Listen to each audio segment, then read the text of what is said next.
Deus abençoe os irmãos. Deus abençoe os irmãos conectados através da internet. Vamos abrir nossas Bíblias em Apocalipse. Apocalipse capítulo 4, versículos 5 ao 6.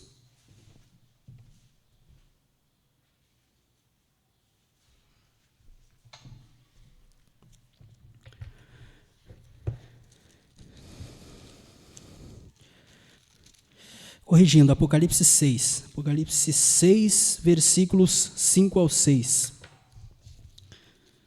Abertura do terceiro selo.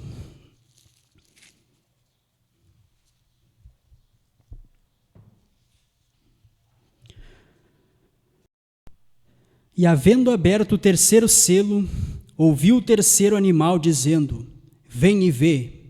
E olhei, e eis um cavalo preto, e o que sobre ele estava sentado tinha uma balança na mão. E ouvi uma voz no meio dos 4 animais que dizia: Uma medida de trigo por um dinheiro, e 3 medidas de cevada por um dinheiro, e não danifiques o azeite e o vinho. Oremos. Senhor, abençoe esta pequena porção da palavra, Senhor, que tentaremos falar com o seu povo, Senhor. Que o Senhor possa ungir essas palavras e que o pouco que venha a ser falado possa ser de ajuda para todos, Senhor. Te pedimos e te agradecemos pela revelação de sua palavra que veio nos dias da voz do 7º anjo. Em nome do Senhor Jesus Cristo. Amém. Os irmãos podem se assentar.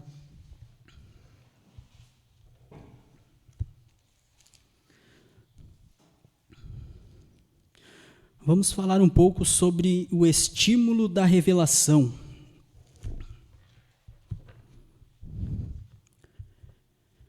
O 7º anjo revelaria todo o mistério de Deus, conforme prometido em Apocalipse capítulo 10, versículo 7. Nos dias da voz do 7º anjo, quando ele tocar a sua trombeta, se cumprirá o segredo de Deus. Este 7º anjo também é aquele Elias prometido em Malaquias capítulo 4, versículos 5 e 6, que diz que Deus enviaria o profeta Elias antes que viesse o grande e terrível dia do Senhor. E que após isto, nós pisaríamos a cinza dos ímpios. Este Elias não foi aquele Elias que veio precursando a primeira vinda de Jesus Cristo, pois este Elias, logo após a sua partida, a terra não foi queimada. Mas este Elias que viria, após a sua partida, os justos pisariam na cinza dos ímpios. Este Elias que viria nos últimos dias. Este Elias é o mesmo 7º anjo de Apocalipse 10. Ele é chamado de 7º anjo porque ele é o anjo da 7ª era da igreja. Houve 7 mensageiros das 7 eras da igreja, conforme o irmão Brana pregou. Paulo, Irineu, Martim, Columba, Lutero, Wesley e Brana.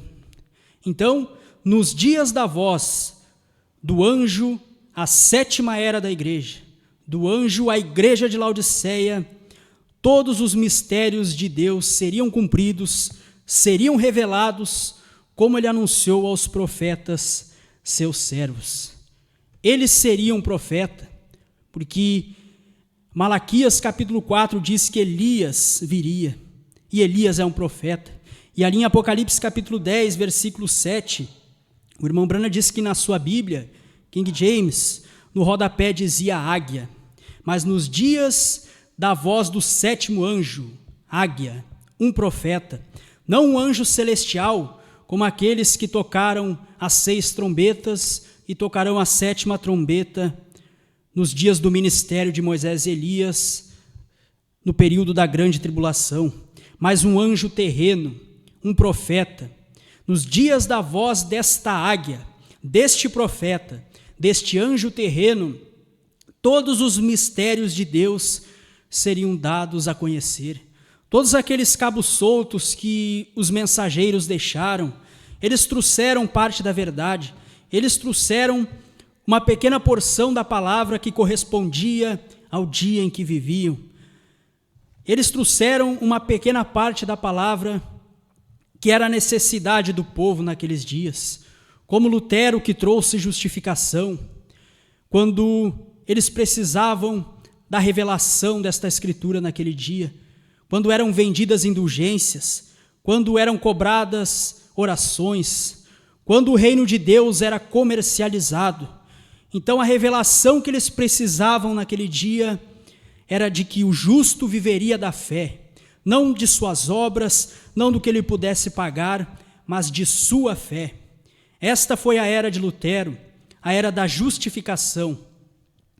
Mas após o mensageiro Lutero, tivemos o mensageiro Wesley, e tivemos uma escritura para aquele dia de João Wesley, que era: segui a paz com todos e a santificação, sem a qual ninguém verá Deus.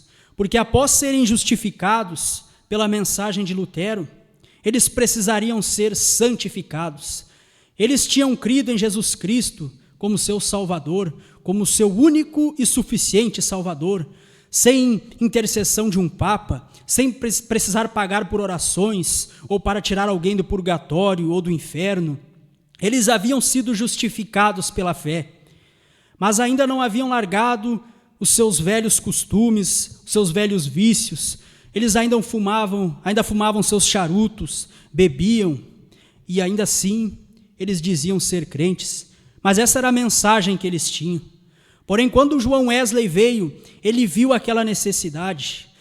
Aliás, Deus viu através dele e o usou para trazer aquela mensagem. Eles necessitavam ser justificados. Então ele trouxe a mensagem, eles necessitavam ser santificados e ele trouxe a mensagem da santificação. Então eles largaram seus cigarros, seus vícios e evoluíram na fé, na estatura daquelas eras da igreja. Após justificação veio o degrau acima. Eles agora estavam justificados e santificados. Mas mesmo assim aquilo não era suficiente, pois é como o irmão Branham relata, que as 3 etapas da graça, justificação, santificação e batismo do Espírito Santo, é como você pegar um vaso, você achar um vaso no mato e o resgatar. Quando você o tira dali, você está o justificando, você está o resgatando. Porém, aquele vaso ainda está sujo, você precisa limpá-lo. Quando você limpa ele, então ele está santificado, justificado e santificado. Então ele pode ser posto ao lado para ser visto. Então aquele vaso pode ser utilizado.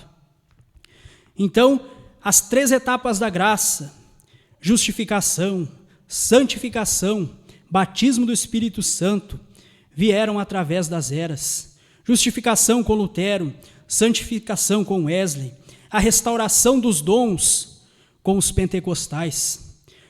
Mas quando vieram os pentecostais, apesar de tudo aquilo que era bom, eles não se conformaram com o formalismo das igrejas tradicionais. Eles creram na promessa que havia um batismo do Espírito Santo.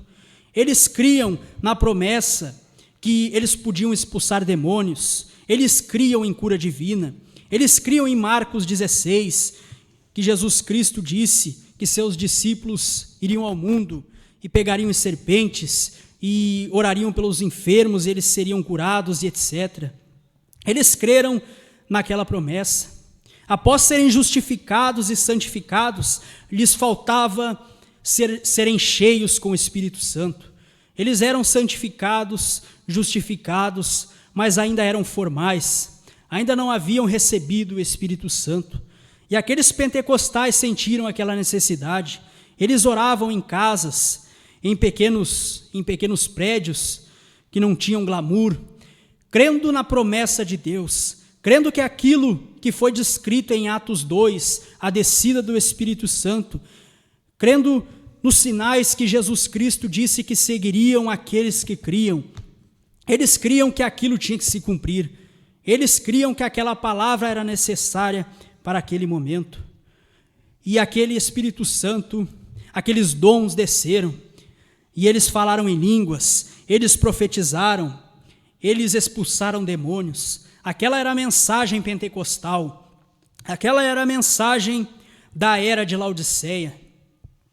Porém, os pentecostais, assim como a justificação, ainda eles tinham problemas com o cigarro, com vícios, assim como na santificação, apesar de serem limpos, ainda eram vazios. Assim, estes pentecostais, apesar de terem os dons do Espírito Santo, lhes faltava algo, lhes faltava o seu mensageiro, porque o sétimo anjo, como mencionamos, é o mensageiro à era de Laodiceia. A era de Laodiceia é a era pentecostal. Eles tinham os dons, mas eles não tinham mensageiro. Porém, quando o mensageiro veio, eles o rejeitaram. Por isso, ali em Apocalipse, é dito que Cristo está fora da era de Laodiceia, batendo na porta, esperando que alguém possa abrir e deixar ele entrar. Aqueles eram os pentecostais que haviam rejeitado o seu mensageiro. O mensageiro que lhes foi enviado, o sétimo anjo de Apocalipse 10, lhes foi enviado e rejeitaram. E aqueles pentecostais, por rejeitarem o seu mensageiro, também começaram a levantar doutrinas inescriturísticas.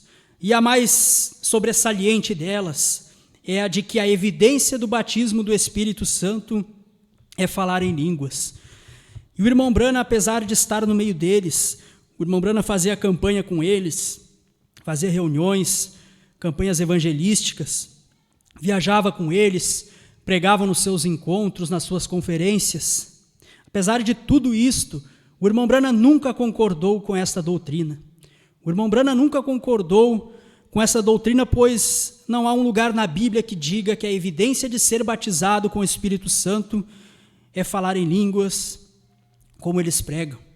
Apesar de estar no meio deles, antes de ser colocado para fora, porque ele foi colocado para fora na revelação dos selos. Quando os selos foram abertos, quando os selos foram revelados, eles o rejeitaram. Eles rejeitaram a revelação dos selos. Eles crucificaram a Cristo pela segunda vez. Eles o colocaram para fora. E ele estava do lado de fora da era batendo, esperando que alguém pudesse abrir para ele entrar. Então eles rejeitaram o seu mensageiro. E o seu mensageiro bateu ferrenhamente contra as suas falsas doutrinas, contra dizer que a evidência do batismo do Espírito Santo é falar em línguas.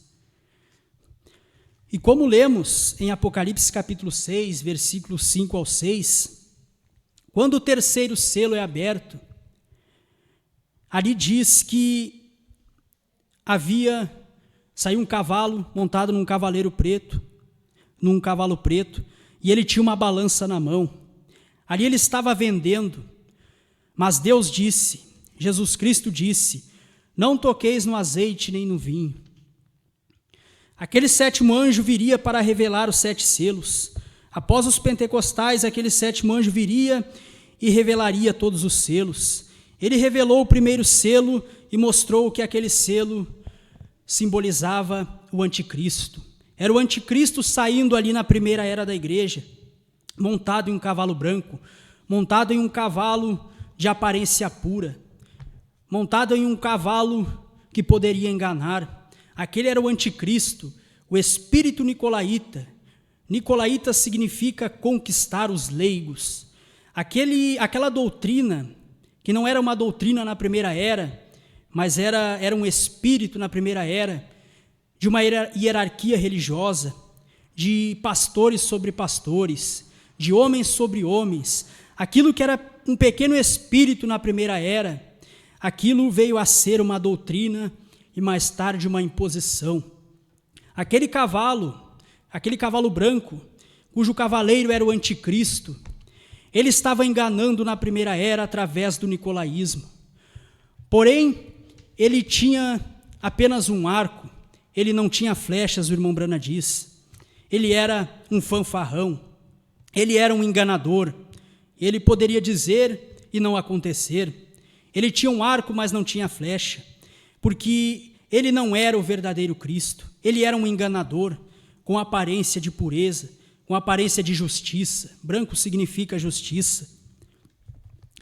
Mas mais tarde foi-lhe dado uma coroa. Aquele espírito nicolaíta foi coroado. Aquele espírito nicolaíta virou um homem, foi encarnado num homem, na pessoa do Papa. Aquela hierarquia religiosa, que era um espírito, depois virou uma doutrina, mais tarde chegou a ser um homem, um Papa sobre todos, sobre bispos, arcebispos, cardeais, um homem sobre todos, um homem santo, um homem no lugar de Cristo. Este foi o primeiro cavaleiro anticristo montado no cavalo branco que recebeu uma coroa. Ele foi coroado como Papa, ele recebeu aquele poder. Mais tarde, quando o segundo selo foi aberto, aquele mesmo cavaleiro, o anticristo, ele trocou de cavalo. Ele mudou de um cavalo branco para um cavalo vermelho e foi-lhe dado uma grande espada para matar e para tirar a paz da terra. Depois de ser coroado, aquele espírito nicolaíta na pessoa do Papa, então ele começou a matar a todos aqueles que não concordavam com suas doutrinas, com seus credos e com seus dogmas. Aquele cavaleiro no cavalo vermelho estava tirando a paz da terra, estava matando. E como sabemos, através da revelação dos selos, pregada pelo irmão Brana, ali nas eras da igreja saem 4 cavalos, o cavalo branco, o cavalo vermelho, o cavalo preto e o cavalo amarelo. Mas também há 4 animais que anunciam a vinda desses cavalos, que é o leão, o boi, o homem e a águia. Então ali na primeira era, quando aquele anticristo saiu montado num cavalo branco, ali estava o poder de Satanás. Mas para combater o poder de Satanás, havia também o poder de Deus representado no leão. A palavra original pregada pelos apóstolos para combater aquele cavaleiro no cavalo branco. Saiu um cavalo, mas um daqueles 4 animais o combateu, o leão. Quando aquele cavaleiro, o anticristo, mudou de cavalo e montou num cavalo vermelho e saiu para matar e para tirar a paz da terra, então veio o poder de Deus representado no boi. Pois aquelas pessoas, assim como o boi, que se entrega para o sacrifício, que trabalha a sua vida, que faz esforço, que carrega carga, e no final de sua vida é morto para virar alimento. Assim foram aqueles crentes na segunda era. Na segunda era não, naquele segundo selo. Aquele cavalo no cavalo vermelho estava matando, estava tirando a paz da terra, estava levando aqueles cristãos para as arenas, para serem queimados, para serem torturados, para serem comidos por leões, para serem queimados em fogueiras e serem mortos na Santa Inquisição com as mais horríveis maneiras, como jamais temos visto atualmente. Mas ali estava o boi, aquele animal de sacrifício, estava a unção do boi para combater aquele cavaleiro, aquela unção para aquele dia. Hoje, se tivéssemos que fazer o que eles fizeram, ir às arenas, morrer, dar a sua vida, talvez com essa vida cômoda que temos hoje em dia, não conseguiríamos. Mas eles conseguiram porque era a unção daquele dia. Hoje a unção é outra. Mas naquele dia a unção era a unção do boi, a unção de Deus para combater o anticristo montado num cavalo vermelho, matando na Santa Inquisição, matando a todos aqueles que não concordassem com as suas doutrinas. Mas após o cavalo vermelho, aquele anticristo mudou de cavalo, ele mudou de face, ele mudou sua maneira de agir nas eras da igreja. Ele saiu de um cavalo vermelho e montou em um cavalo preto. E o irmão Brana disse que o preto representa a era das trevas. Ele montou um cavalo preto, representando a Idade Média, a era em que a luz havia se extinguido, a era em que somente a Igreja Católica predominava, e todos aqueles que não concordassem com ela eram presos, eram mortos, seus bens eram confiscados. aquela era a Idade Média, aquele era o cavalo no cavalo preto, o anticristo mudando sua forma. Dessa vez ele não está com uma espada, ele não está com um arco, mas ele está com uma balança na mão. Ele está vendendo, ele está comercializando o evangelho, ele está vendendo orações, ele está vendendo um lugar no céu, ele está vendendo uma entre aspas, saída de alguém de um purgatório que sabemos que não existe. Ali estava o cavalo preto com a sua nova estratégia, o anticristo com a sua nova artimanha demoníaca. Ele estava vendendo, comercializando. E o irmão Branham diz na mensagem o quarto selo, ou melhor, mensagem o terceiro selo, parágrafo 245. Agora aqui está o mistério disto. E agora, quando ele me revelou hoje de madrugada, antes do amanhecer, então fui rapidamente à Escritura e comecei a olhar, examinar. Ali estava, 3 deles até agora, foram absoluta e sobrenaturalmente revelados, falando dos três cavaleiros, dos 3 selos. Sim, agora aqui está o mistério do cavalo preto, conforme o que me foi revelado. Ele começou a cavalgá-lo no tempo da Idade Média. É isso que o cavalo escuro representou, a Idade Média, porque foi a hora da meia-noite para os verdadeiros crentes que restaram. Observe agora naquela era da igreja, aquela era intermediária da igreja, a era tenebrosa da igreja. Observe como ele diz, tendo pouca força. Era meia-noite para eles, para o verdadeiro crente. Agora observe, praticamente toda a esperança tinha sido tirada da verdadeira igreja, porque este indivíduo controlava tanto a igreja como o Estado. Sabemos que este cavaleiro, ele foi coroado, este cavaleiro no cavalo branco, quando ele recebeu o poder da Roma pagã. Aquele império da Roma pagã, dos imperadores que dominavam o mundo nos dias de Jesus, de João Batista, aquele império decaiu, aquele império começou a ficar fraco, a desvanecer. E aquele império viu, pelo meio da religião, um meio de subsistir, de permanecer, de perdurar. E até hoje, este império romano domina o mundo através da Igreja Católica Apostólica Romana. Ali no Concílio de Nicéia, em 325, aquela igreja recebeu o poder do Estado. Estado e igreja se misturaram. Veja que maldição que é religião e Estado se misturarem. Após isso tivemos a Idade das Trevas, tivemos a Santa Inquisição, tivemos o pior período da humanidade, quando igreja e Estado estavam unidos. Veja que praga, que maldição é. Ali estava a Igreja Católica Apostólica Romana, reinando soberana, com o seu Papa, com aquele homem, com aquele espírito nicolaíta coroado, agora um homem entre eles, governando toda aquela hierarquia.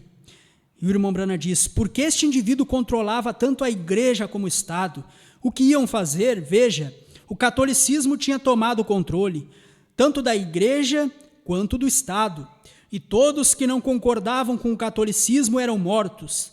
É por isso que ele estava sobre um cavalo escuro. E observe que coisa tenebrosa ele fez, veja, então você poderá ver, e você somente, se conhece a história, observe, então você irá, você nem mesmo terá de conhecê-la para saber isto.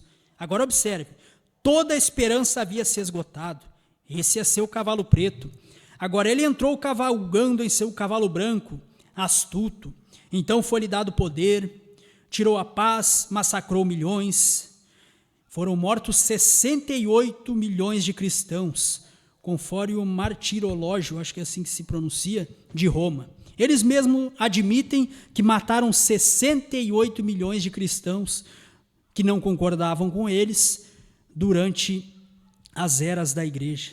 Veja a grande espada que lhe foi dada para matar, para tirar a paz da terra. 68 milhões de cristãos foram mortos. Era isso que ele ia fazer enquanto cavalgava. e ele ainda faz, está vendo? Agora, aqui está ele em seu cavalo preto agora, saindo. Era tenebrosa, que foi aquele tempo. Logo depois que a igreja estava estabelecida e estava em poder, eles extinguiram tudo e passou por cerca de centenas e centenas e centenas de anos. É o que todo leitor conhece como a Idade Média. Quantos sabem disso? A congregação diz amém. Claro, a Idade Média. Aí está o cavalo escuro, representando aquela era tenebrosa. Agora, todas as esperanças esgotadas, absolutamente sem esperança, tudo parecia tenebroso para os pequenos crentes. Agora, é por isso que foi representado pelo cavalo branco. Sua balança na mão, veja, proclamando medida de trigo por um dinheiro e 3 medidas de cevada por um dinheiro. Veja, realmente, isso é trigo e cevada, são o esteio natural da vida. É disso que pão e coisas mais são feitos. Veja, eles estavam comercializando o que era essencial para a vida, aqui representado em algo natural, mas eles estavam comercializando coisas espirituais, uma esperança de vida espiritual. Eles estavam comercializando orações, eles estavam comercializando a vida eterna. Veja, realmente isso é trigo e cevada, são esteio natural da vida. Aquele cavalo, no cavalo preto, estava com uma balança na mão, vendendo isto. É disso que pão e coisas mais são feitos. Mas veja, ele estava cobrando por isto. O que isto quer dizer é que ele estava cobrando seus súditos pelo tipo de esperança de vida que lhes estava enviando, fazendo. Ele começou naquele exato momento, fazendo-os pagar por orações, cobrando por oração. Eles ainda fazem isto, novenas. Não vamos entrar no cavalo amarelo, que é depois disso, que acontece. O irmão Brana disse que é um selo predito, porque ele acontece, tem o seu cumprimento depois que a igreja é levada. Mas antes da igreja ser levada, já vemos essas coisas acontecendo. Essas igrejas chamadas neopentecostais, comercializando, fazendo fogueira santa, vendendo tudo que podem, tijolo e martelinho. Isto é aquele mesmo espírito daquela igreja que vendeu indulgências na Idade Média. Porque aquele cavalo amarelo, do qual não falaremos, mas os irmãos sabem, os irmãos que leem os selos, ele é amarelo porque ele é a mistura dos 3 primeiros. O cavalo branco, o cavalo preto e o cavalo vermelho. Aqueles 3 misturados resultam no amarelo. Ou seja, o que é o cavalo amarelo? Ele faz tudo aqueles que aqueles 3 primeiros fizeram ao mesmo tempo. Ele engana, ele mata e ele vende. Então, aquilo que ele vai fazer ainda em sua totalidade, após a igreja ser arrebatada, ele já vem fazendo através das denominações, porque o cavalo amarelo é o anticristo nas denominações. O que isto quer dizer é que ele estava cobrando seus súditos, o irmão Brana diz, pelo tipo de esperança de vida que eles estavam enviando, fazendo. Ele começou naquele exato momento, fazendo-os pagar por orações, cobrando por oração. Eles ainda fazem isto, novenas. Por quê? O que ele estava fazendo? Apropriando-se da riqueza do mundo, a balança, pesando, medida de trigo por um dinheiro, 3 medidas de cevada por um dinheiro. O cavaleiro sobre um cavalo preto, veja, ele estava fazendo, tirando o dinheiro de seus súditos, quando a Bíblia prediz que ele detém praticamente a riqueza do mundo. Como dissemos ontem à noite acerca da Rússia e tudo aquilo, eles simplesmente pagam todo o dinheiro e simplesmente tiram tudo o que as pessoas têm. Tudo. Assim, aí está. Agora note, está vendo de onde veio esse velho negócio de tirar dinheiro na igreja? Afaste-se dessa coisa. Para edificar uma organização, alguma coisa grande, de $1 milhão aqui, porque foi isso que aconteceu na Idade Média, que Lutero combateu, que aquele rosto de homem, da astúcia, da inteligência dos reformadores, homens intelectuais como Lutero, que era um advogado, que tinham inteligência e astúcia para escrever, para traduzir uma Bíblia. Então, quando Lutero viu isto, quando a unção do rosto de homem viu isto, ele condenou isto. Quando João Tetzel, o tesoureiro do Papa, estava coletando indulgências para a construção de uma catedral lá, então Lutero começou a pregar: o justo viverá da fé. Ele combateu aquilo. Ali estava a astúcia do homem, dos reformadores, homens intelectuais, inteligentes, para combater aquele cavaleiro no cavalo preto, aquele anticristo montado num cavaleiro no cavalo preto. E o irmão Brana diz: agora anote, está vendo de onde veio esse velho negócio de tirar dinheiro na igreja? Afaste-se dessa coisa para edificar uma organização, alguma coisa grande, de $1 milhão aqui. E está vendo quem é a mãe disto? Veja, a mãe das prostitutas, a grande prostituta, mãe das abominações da terra.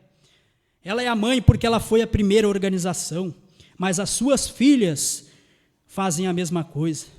Tal mãe, tal filha. Tem até na Bíblia uma parte que, acho que é Jeremias, Ezequiel, que está falando da Babilônia, não a Igreja Católica, a antiga Babilônia, que posteriormente virou a Igreja Católica, porque os ídolos surgiram lá na Babilônia antiga, para onde os filhos de Israel foram levados.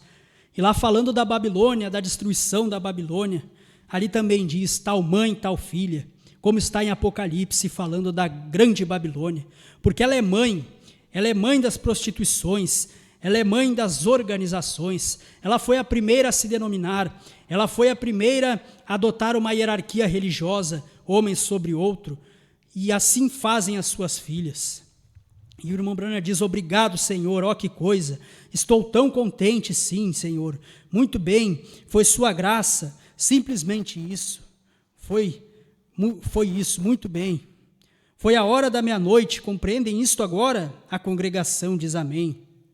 E aqui está ele cobrando pelo tipo de vida, que é a sua cevada e coisas tais, natural, não era espiritual neste caso, era cevada, veja, assim, e pão de cevada e pão de trigo. Ele estava cobrando por esse tipo de vida que estava dando aos seus súditos, cobrando através da oração dos sacerdotes deles para tirar pessoas do purgatório, cobrando. Agora, eu estou tomando isto diretamente da história, cobrando por, suponho que seja novena, eu suponho, o que todos sabem que é, novena, suponho que seja algo que se tenha de fazer, você sabe, alguma penitência. Alguém tem de cobrar por isso, trazendo a riqueza do mundo a si mesmo, a própria igreja. E ele ainda está cavalgando. Sem dúvida que está, sim, Senhor, ainda está cavalgando. Note, aqui está a boa parte agora. Note, não danifiques este vinho e azeite. Só sobrou um pouquinho dele lá. Vou tomar um pouco da água aqui.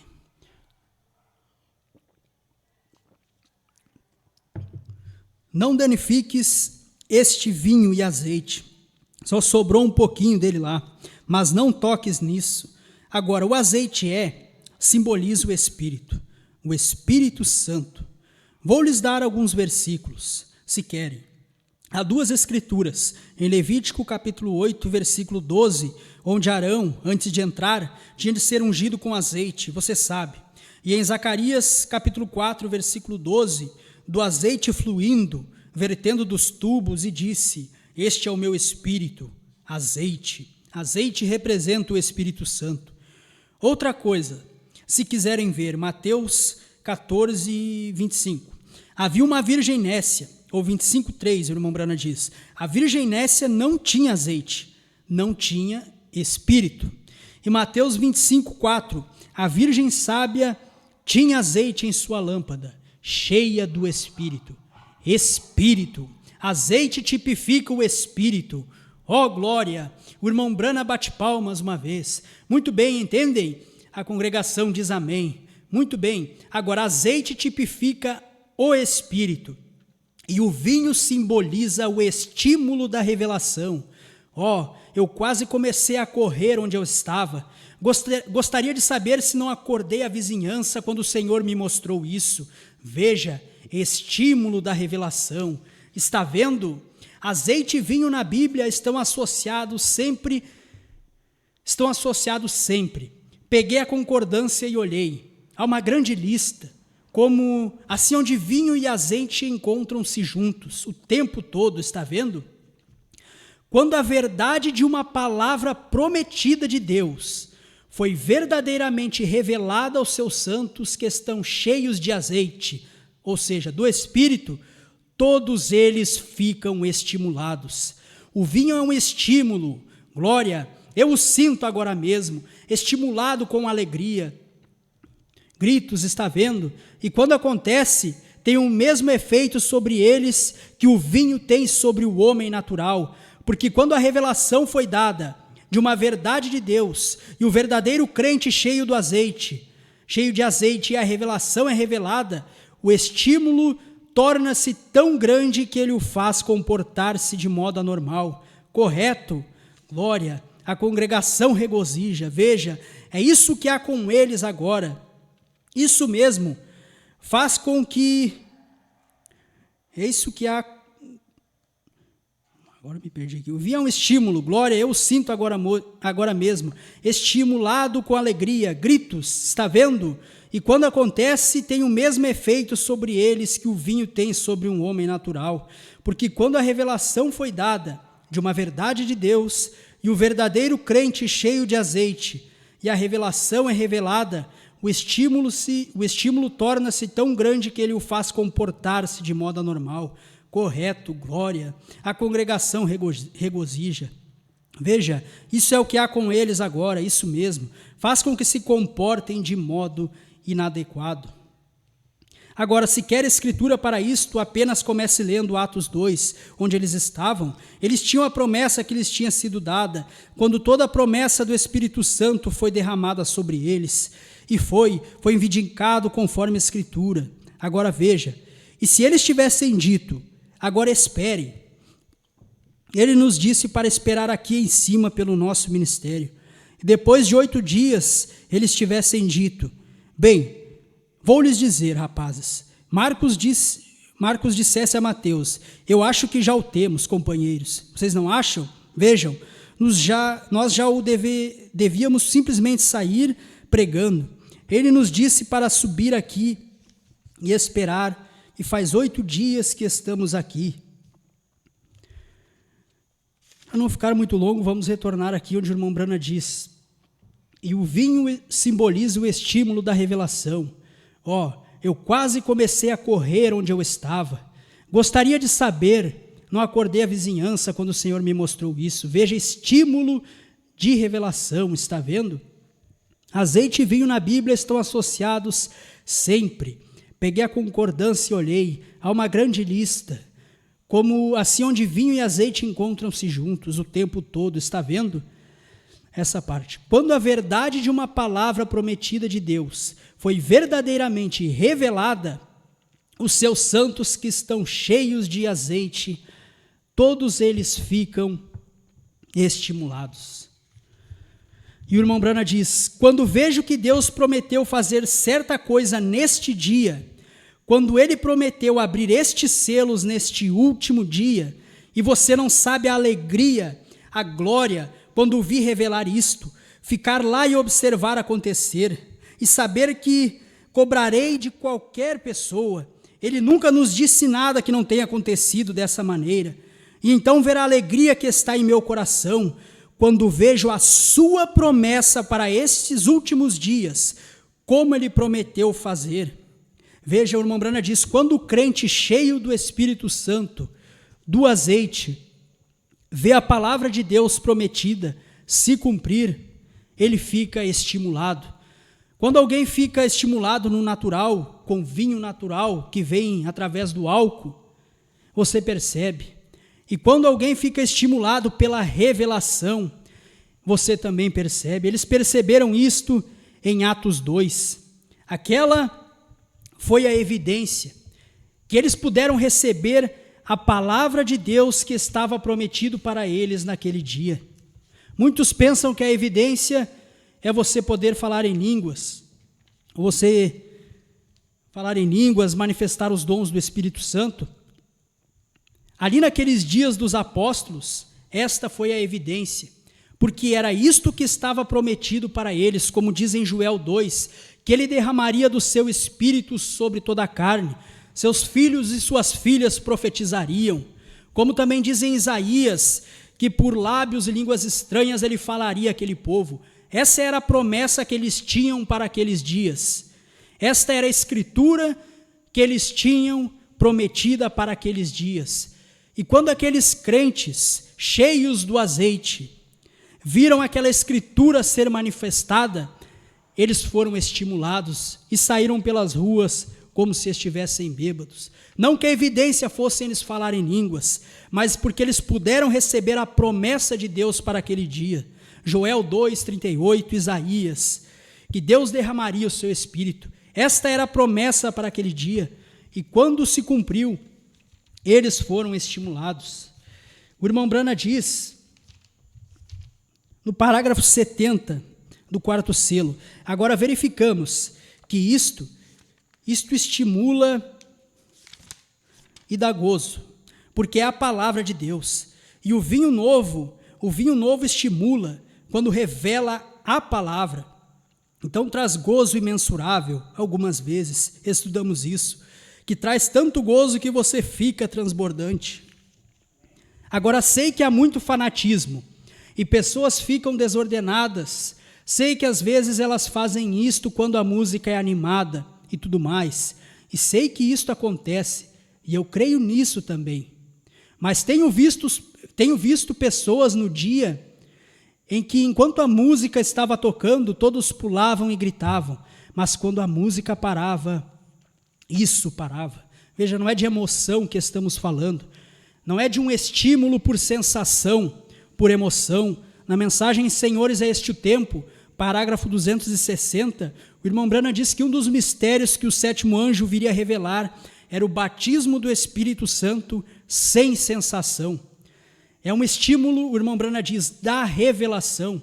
Não um estímulo por música, por emoção, mas da revelação. Aqueles crentes ali, na era de Lutero, eles estavam vendendo tudo que podiam, mas ninguém poderia tocar no azeite e no vinho, no Espírito Santo e no estímulo da revelação. Ninguém poderia tocar naqueles crentes que tinham azeite e que estavam estimulados pela revelação. E o irmão Brana diz, está vendo? Eu creio, bem, isso ainda assim está bem quanto a mim, veja, contanto que as pessoas vivam corretamente. Mas agora, o quê? Comece trazendo a palavra. Agora é isso que realmente traz vida, é a palavra. E isso traz o gozo do estímulo do vinho novo, está vendo? Sim, e foi isso que aconteceu no Pentecostes, quando a palavra foi vindicada. Quando a palavra de Joel 2:38, quando a palavra de Isaías 28:19 foi vindicada, foi manifestada, foi provada, quando aconteceu aquilo que os profetas predisseram, que eles teriam visões, profetizariam, então eles foram estimulados e foram até confundidos com pessoas bêbadas. Então a evidência não é falar em línguas. Eles falaram em línguas, sim, mas porque a palavra daquele dia prometia. E eles receberam essa promessa, a palavra daquele dia. E esta é a evidência de ser cheio com o Espírito Santo. Agora veja, agora Jesus lhes disse, Lucas 24:49, eis que sobre vós envia a promessa de meu Pai, mas subi a Jerusalém e esperai até. Qual foi a promessa do Pai? Joel 2:28. Ora, verificamos que ele ia derramar o Espírito em Isaías 28:19.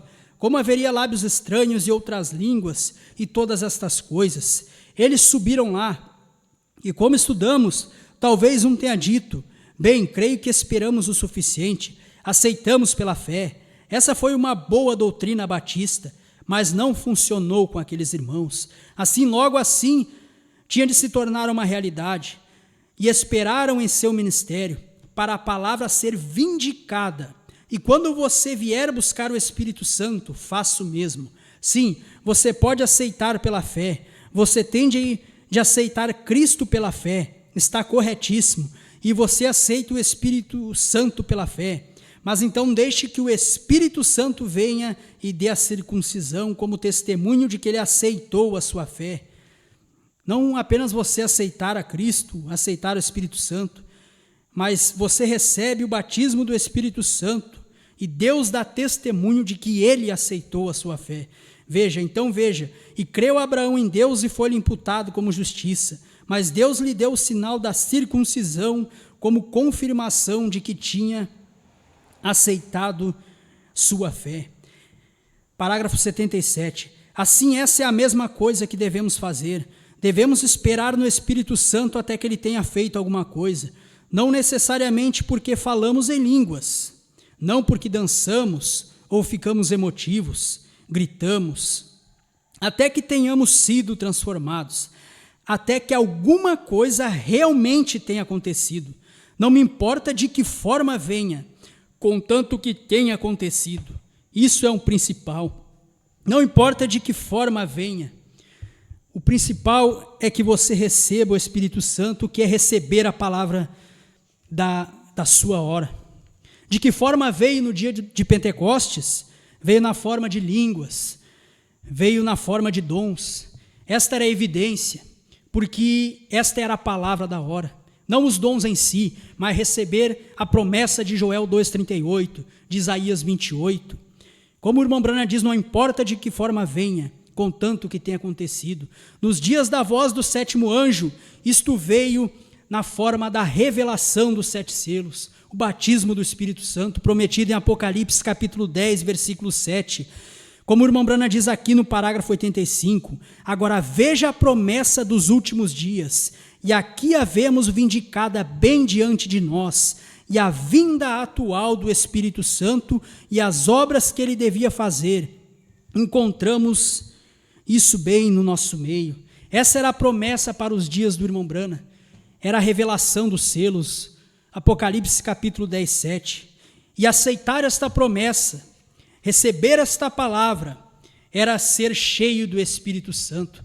Quando essa palavra foi cumprida, eles tiveram também o estímulo da revelação. Eles estavam cheios de azeites e estimulados pela revelação da palavra prometida, manifestada e vindicada.